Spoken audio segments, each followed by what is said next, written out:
മക്കളെ, നമ്മളുടെ അടുത്ത ചാപ്റ്റർ നമ്മൾ സർക്കിൾസ് ആൻഡ് ആംഗിൾസ് എന്ന് പറയുന്ന നമ്മുടെ സ്റ്റേറ്റ് സിലബസിൻ്റെ 10ാം ക്ലാസ്സിലെ സെക്കൻഡ് ചാപ്റ്ററാണ് നമ്മൾ കാണാൻ പോകുന്നത്.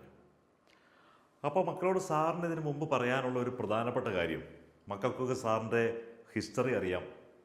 സാറ് വെറും 8ാം ക്ലാസ്സിലെ ഒരു 20% മാർക്ക്, 50-ലെ 10 മാർക്ക്, ആ മാർക്കിൽ നിന്നും BSc മാത്തമാറ്റിക്സിൽ പ്രൈവറ്റായിട്ട് പഠിച്ച് റാങ്ക് മേടിച്ചു. ഒരു അധ്യാപകരുടെ പോലും സഹായമില്ലാതെയാണ് വാങ്ങിച്ചത്. അതൊരു പഠന രീതി സാറിൻ്റെ ഒരു ട്യൂഷൻ ടീച്ചർ സാറിന് പറഞ്ഞു തന്നുകൊണ്ടാണ്. അപ്പോൾ മക്കൾക്ക് സാറ് പറഞ്ഞു തരുന്ന ഒരു പഠന രീതി എങ്ങനെയാണെന്ന് പറയാം. നമ്മൾ ഓരോ ചാപ്റ്ററും പഠിക്കുമ്പോൾ നമ്മൾ അതിലെ തിയറി എന്ന് വെച്ചാൽ അതിൻ്റെ ഒരു കോൺസെപ്റ്റുകൾ ഒരിക്കലും നമ്മൾ തിയറി പോലെ വായിച്ച് പഠിക്കാതെ ഓരോ കണക്കുകൾ ചെയ്തുകൊണ്ട് വേണം പഠിക്കാനായിട്ട്. എസ്പെഷ്യലി നമ്മൾ സർക്കിൾ എന്ന ചാപ്റ്റർ പഠിക്കുമ്പോൾ സർക്കിളിനകത്ത് ഒരുപാട് കാര്യങ്ങൾ നമ്മൾ പിക്ചർ തന്നെ നോക്കിക്കൊണ്ട് പഠിക്കേണ്ടതായിട്ടുണ്ട്.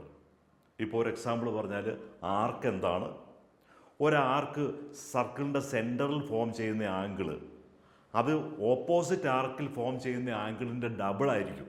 അതൊക്കെ നമുക്കറിയാം. അതുപോലെ തന്നെ സർക്കിളിനകത്ത് വരുന്ന ഒരു ഇക്വലാറ്റർ ട്രയാങ്കിൾ,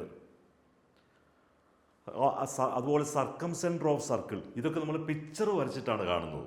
അപ്പോൾ ഇവിടെ നമ്മൾ സെപ്പറേറ്റ് ആയിട്ട് കുറേ തിയറി പഠിച്ചിട്ട് കണക്കുകൾ ചെയ്യാൻ പോകാതെ സാറ് പഠിച്ച ഒരു സയൻറ്റിഫിക് സ്റ്റഡി ടെക്നിക്ക് അനുസരിച്ച് കണക്കുകൾ ചെയ്തുകൊണ്ടാണ് നമ്മൾ കൺസെപ്റ്റുകൾ പഠിക്കേണ്ടത്.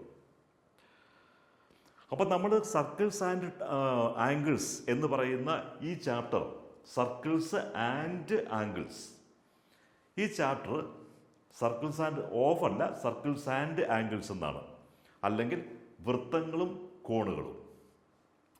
അപ്പോൾ ഈ ചാപ്റ്ററിൽ നിന്ന് നമുക്ക് നല്ല സ്കോർ ചെയ്യാൻ പറ്റിയ വളരെ ഈസി ആയിട്ടുള്ളൊരു ചാപ്റ്ററാണ്.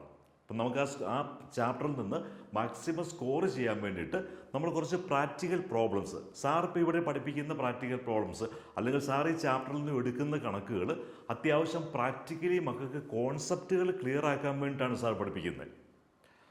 അപ്പോൾ സാറ് പഠിപ്പിക്കുന്ന ആ പ്രോബ്ലംസ് ഒന്നും സ്കിപ്പ് ചെയ്യാതെ, സാറിൻ്റെ ഒരു വീഡിയോ പോലും സ്കിപ്പ് ചെയ്യാതെ കറക്റ്റായിട്ട് സാറിനെ ഫോളോ ചെയ്ത് കഴിഞ്ഞാൽ ഈ സർക്കിൾസ് ആൻഡ് ആംഗിൾസ്, അല്ലെങ്കിൽ വൃത്തങ്ങളും കോണുകളും എന്ന് പറയുന്ന ഈ ആംഗിളിൽ മക്കൾക്ക് കോൺസെപ്റ്റ് വളരെ ക്ലിയർ ആവും. നമുക്ക് നല്ല മാർക്ക് സ്കോർ ചെയ്യാം. സാറിനെ കറക്റ്റായിട്ട് മക്കൾ ഫോളോ ചെയ്യണം.